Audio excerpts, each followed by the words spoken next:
Please ہمیں یہ card ڈال دیں، میں اسے ڈال نہیں پا رہی۔ حیا نے کارڈ اس کی طرف بڑھایا۔ وہ چونک کر پلٹا۔ وہ سیاہ رنگت، گھنگرالے بالوں اور اونچے قد کا نسلاً حبشی تھا۔ اس نے ایک ہاتھ سے کارڈ لیتے ہوئے ان دونوں لڑکیوں پہ نگاہ ڈالی۔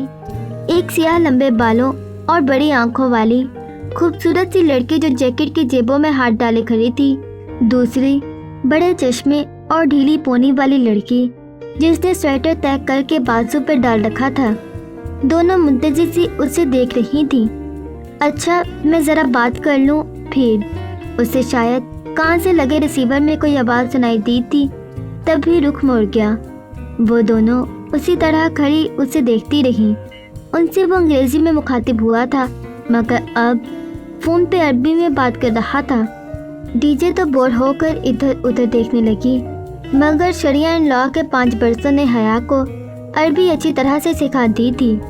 انٹرنیشنل اسلامک یونیورسٹی میں اپنے LLB کے پہلے برس ان کو عربی ہی سکھائی جاتی تھی، اور ان کی کلاسز میں الجیرین اور مصری اساتذہ انہیں عربی میں ہی لیکچرز دیا کرتے تھے۔ میں استنبول آ رہا ہوں، وہ اب رخ پھیرے قدرے پریشانی سے کہہ رہا تھا۔ ہاں شام تک گھر پہنچ جاؤں گا۔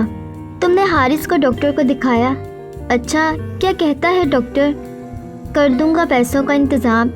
کہا جو ہے، بار بار ایک ہی بات مت دہرایا کرو جاہل عورت۔ تیر سے اس کی دبی دبی سی آواز بلند ہوئی۔ ہاں میری عبد الرحمن سے بات ہو گئی تھی، اسی کے کام کے لیے خوار ہو رہا ہوں، مگر وہ زیادہ رقم نہیں دے گا۔ ایک جگہ اور بھی بات کی ہے۔ اس نے رک کر کچھ سنا اور پھر مزید جھنجھلاہٹ سے بولا، اچھا فون رکھ رہا ہوں، مرحبا۔ اس نے کھٹاک سے فون رکھا اور ان کی طرف پلٹا۔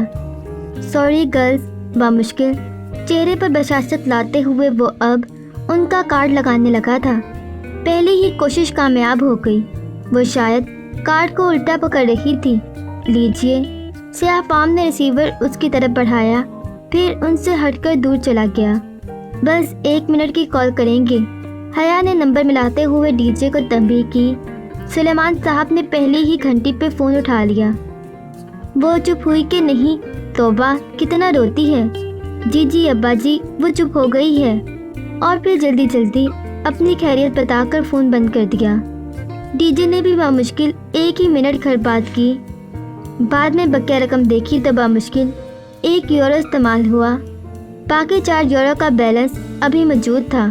دونوں اپنی اجرت و کنجوسی پہ خوب پچھتائیں کہ اب ابو ظبی سے نکل کر تو یہ کارڈ کسی کام کا نہیں تھا۔ حیا نے اسے اپنے گولڈن پاؤچ میں ڈال لیا۔ اب انہیں اپنا سامان لینا تھا۔ وہاں بہت سے ٹائرز چل رہے تھے، ہر ٹائر پر بیگز اور سوٹ کیس قطار میں رکھے چلے آ رہے تھے۔ انہیں قطعاً علم نہیں تھا کہ اپنے بیگز کو کہاں تلاشیں۔ وہ دونوں بدحواسی ایک ٹائر سے دوسرے کی طرف بھاگنے لگی۔ ڈی جے کا تھوڑی دیر میں ہی سانس پھول گیا۔ کبھی حیا کو ایک جگہ اپنے سیاہ سوٹ کیس کا گمان گزرتا تو وہ ڈی جے کا ہاتھ کھینچ کر ادھر بھاگتی، مگر قریب سے دیکھنے پہ وہ کسی اور کا بیگ نکلتا۔ تو کبھی ڈی جے اپنے بھورے تھیلے کو پہچان کر چلتے ہوئے ایک طرف دوڑتی، مگر اس میں کسی اور کا نام درج ہوتا۔ حیا بتاؤ اب بیگز کہاں سے ڈھونڈیں؟ ڈی جے نے پریشانی سے اسے دیکھا۔ اس کا سانس دھونکنے کی طرح چل رہا تھا۔ حیا نے بامشکل تھوک نکلی اور چہرے پہ آتے بال، کانوں کے پیچھے عرصے۔ اب سچ بولنے کا وقت تھا۔ ڈی جے، مجھے سچ میں سمجھ نہیں آ رہی، میں آج زندگی میں پہلی دفعہ جہاز میں بیٹھ رہی ہوں۔ ڈی جے نے چند لمحے اس کا چہرہ دیکھا، پھر اپنی ہتھیلی اس کے سامنے پھیلائی۔ ہاتھ مارو، میں بھی آج پہلی دفعہ جہاز میں بیٹھی ہوں۔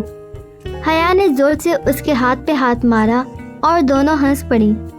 کافی دیر بعد ان کو ٹائرز کی لسٹ نظر آئی جس پہ فلائٹ کے مخصوص ٹائر کا نمبر درج تھا۔